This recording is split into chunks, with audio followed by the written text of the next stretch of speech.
You are new to the Le Mans Ultimate Simulation and wonder which hypercar is suiting best for you? Then lean back and take a look as I skip through all the hypercars and tell you exactly what I know about them, and then you can make a choice which hypercar will suit you best for racing. So let's get into the video and enjoy. Before we get going with the hypercars though, there is two things that you should be aware about. First of all, I'm going to divide the cars into be some sort of a challenger car or a cruiser car. The cruiser car has a very natural and very neutral balance in the first place. It obviously needs a little bit of love on the setup and needs a little bit of love in driving to get really fast with. And on the other hand, there's the challenger, which may give a more pure and more flamboyant hypercar driving experience, but is extremely challenging to set up, is extremely challenging to be quick with it, and generally you need a lot of love to even enjoy the hypercar in the first place. The second thing that we're going to divide in is LMDH cars and LMH cars. The LMH cars are four-wheel driven cars which propel up to 200 kilowatts of energy from the electric motor on the front axis of the car. So above 190 kph, the LMH cars will be a four-wheel driven car. The LMDH cars, though, they only propel 50 kilowatts of electric energy and on the rear axis only. So that is just a standard car, all the power is coming from the back, and it will therefore behave like a race car that you should be aware about.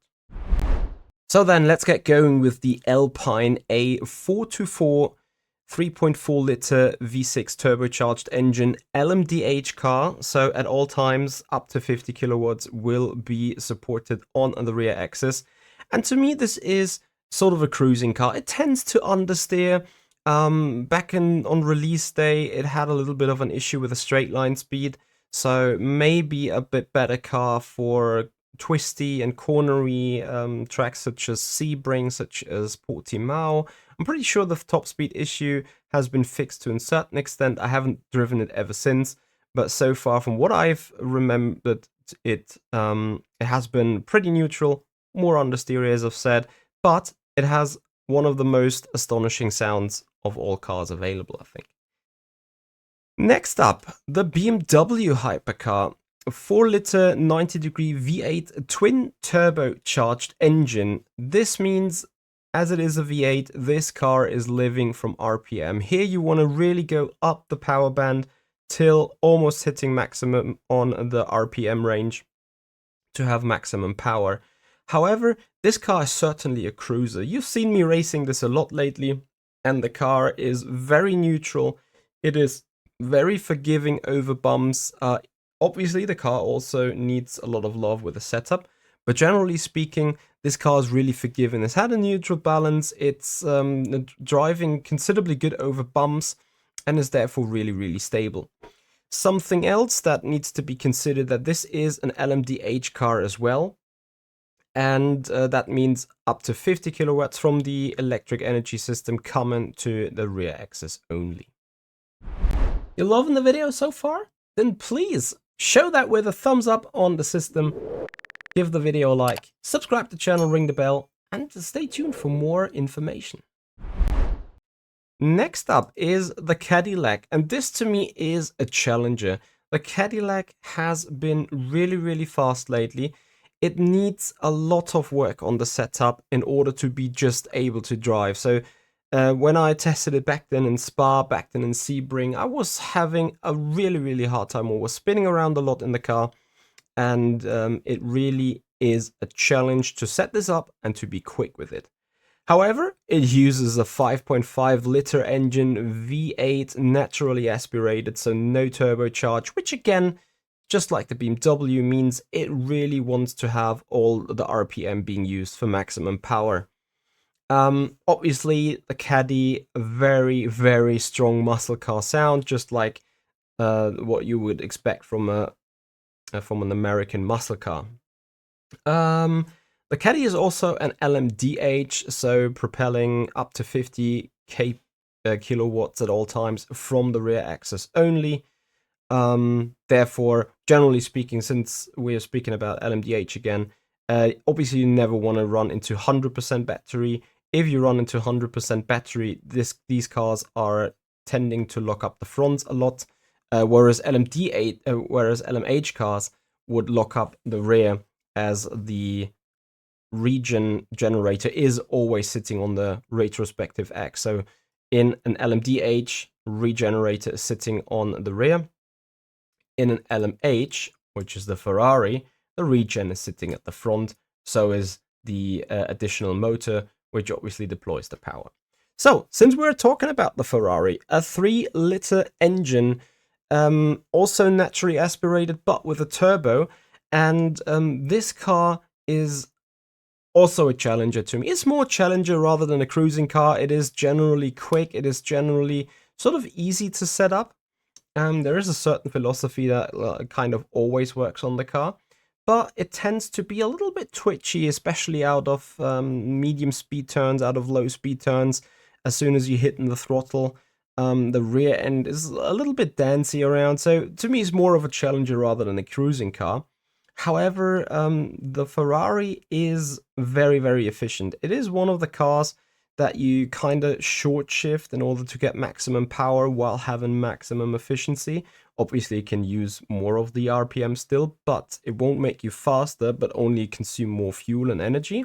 So you want to bear that in mind when driving the car. The LMH obviously deploys up to 200 kilowatts on the front axis above 190 kph. Otherwise, no special things on this car. And yeah, really, if you want to be somewhat quick, if you want to be somewhat consistent, the Ferrari is one of the go-to cars, just as the BMW was for me. But yeah, that's it about the Ferrari. Next up is the Isotta Fraschini Tip 06 with a 3.0 liter V6 engine. This car is certainly a challenger. When you get into the car, it feels steering-wise very direct. So a little bit of a steering input and the car already rotates a lot. So it reminds me from a driving perspective or from a driving feeling a bit like an LMP2 car. But certainly you need to utilize this, you need to utilize the rotationary fact of the Isotta Fraschini. So you really need to lean on it, and as much as it may feel uncomfortable into a braking zone, you need to work with this rotation, because this is the rotation that determines really how good you are taking the turns. Therefore, certainly a challenger, also hard to set up, not too easy to balance out, but a reasonably fun car to drive. About the performance, I would not expect it to be too far up the front, just like in real life, but it's certainly a challenge and also a rewarding feeling to drive it. Next up is the Lamborghini with its 3.8 liter V8 engine. Just like the Caddy or any other naturally aspirated car, this car wants to have RPM all the way up for maximum performance. This is another LMDH car, and it is an absolute challenger. This car is jumping around like a ball about every single bump, about every single hill. You need to do a lot of work, you need to do a lot of love on the setup, but if you get it right, it is one of the fastest, maybe even the fastest of all LMDH cars. So certainly something to bear in mind.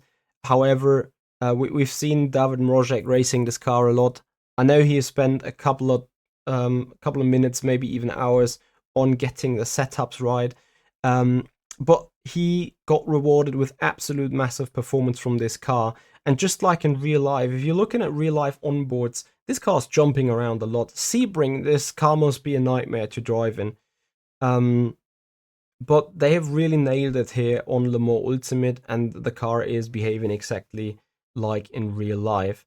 Therefore, certainly a challenge to drive. We've already spoken about that this is an LMDH car, as we're now coming to an LMH car again, which is the Peugeot 9X8 with its 2.6 liter V6 twin turbo engine. And it doesn't need the maximum of RPM being used for maximum power and efficiency. I think it's sort of a little bit below that absolute maximum. But this car has a specific thing. Remember, this is the 2024 version of the Peugeot, so it has a rear wing. For this reason, this LMH is deploying the electric energy from 190 kph and above. However, if you pick in the LMH car of the Peugeot from 2023 without any rear wing, the front motor starts working at 150 kph already. So for some tracks, or especially in the rain, certainly a benefit. On wet tracks, this car should be very benefiting. However, there's some more special, which is why I've now changed the scenes as well, to go back to the 2023 car. As this car has no rear wing whatsoever, on this car you can adjust the front splitter. So that is a different philosophy. You are adjusting the front end aerodynamical performance on this car compared to where in any other car you adjust the rear wing, which makes it a challenger for sure in the 2023 category, more of a cruiser to me in the 2024 regulation, as we're speaking about the Peugeot. Right. LMH car, we're already spoken about that. Next up is the Porsche. The Porsche is an LMDH car. It is a 4.6 liter V8 twin turbocharged engine. Also needs almost 95-96% of the full power band for maximum performance. LMDH car, already said it. It is, to me, a cruiser. The car has a very neutral balance in the first place. It might be a little bit twitchy and edgy in high-speed turns, especially on more aggressive setups. But generally speaking, this car is very neutral balanced. If anything, in the low to mid-speed turns, it tends to understeer a bit. But generally, it's really a number one go-to car. Jump in, drive, and enjoy Hypercar in its purest form, with a reasonably good pace around most of the tracks. And then last but not least, the LMH Toyota GR010 with a 3.5 liter V6 twin turbo engine. Certainly a cruiser. This car has a very neutral balance. It obviously contains the understeeriness of an LMH, as you would expect, because there is a lot of weight sitting on the front. However, out of the low speed turns, especially compared to the Ferrari, this car is more planted. This car is more safe. This car is, I would say, a tad easier to drive than the LMH Ferrari. So if you want to go for LMH and want to have a more easy life, go with a Toyota. If you want to go LMH and have a little bit more rear end twitchiness and flamboyance, then go with a Ferrari, I'd say. However, overall, the package, the Toyota is one of the best LMH cars on the grid. I would rate it over the Ferrari even, since I think it produces a more of a neutral balance, more of a balance that is able to go quick on every track, whereas the Ferrari is probably a bit more tricky to set up, yet might be able to get the same pace out of everything than here this Toyota. Last but not least, there are two more cars that we want to have a look at, and if I wouldn't have had misclicked, I wouldn't have had to go back to the 2023 season, because there are some two challengers left, and those cars are very special, because as much as they are LMH cars, they do not have any electrical power. So every power that's coming on the Clickenhaus or the Funwall, which we're going to look at in a moment, is coming from the rear axis only. Both the Clickenhaus and the Funwall are no cars you should choose for maximum performance. So really, if you want to have a challenge, if you want to enjoy one of the most satisfying and one of the most great hypercar experience or hypercar driving experiences, then go with the Clickenhaus. The Clickenhaus has, to me, by far the best FFB. Feels like a massive, heavy hypercar, but is so satisfying to drive. They are not quick, they are a challenge to set up, but once you get it right, the driving experience and the joy and the smile and the satisfaction of driving this car is, I think, the most across the entire Le Mans Ultimate car selection possible here on the on the hypercar category. Once again, the Clickenhouse is probably a second and a half off to any other car, depending on the track. And it is being partnered with the Funval, which is also not a great car to drive in terms of performance reasons. Its 4.5 liter V8 naturally aspirated engine even locks a 7th gear, and it is significantly down on pace, even compared to the Clickenhouse. So again, this is a challenger for sure. It is, I think, notoriously understeery. I remember Tom Dillman saying they had to lift for Eau Rouge in real life Spa because the front end was just not strong enough and would have been compressed too much. So you really feel that this car is down on performance everywhere on any track, literally.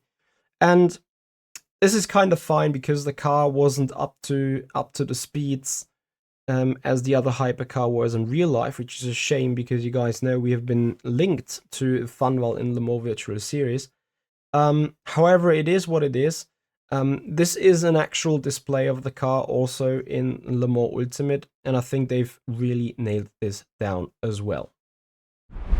So now you guys are aware of the hypercars that are able to be selected in the Le Mans Ultimate simulation. Any more questions? Any more feedback? Anything I've missed? Put it down in the comments area below. I'm happy to look at your comments, look at your questions, answer your questions, and maybe also admit that I forgot telling you a couple of details maybe. But this is what it is. This is my personal suggestion. This is my personal hint for you guys if you're unsure which hypercar might suit you best. I hope this guide is helping you a little bit.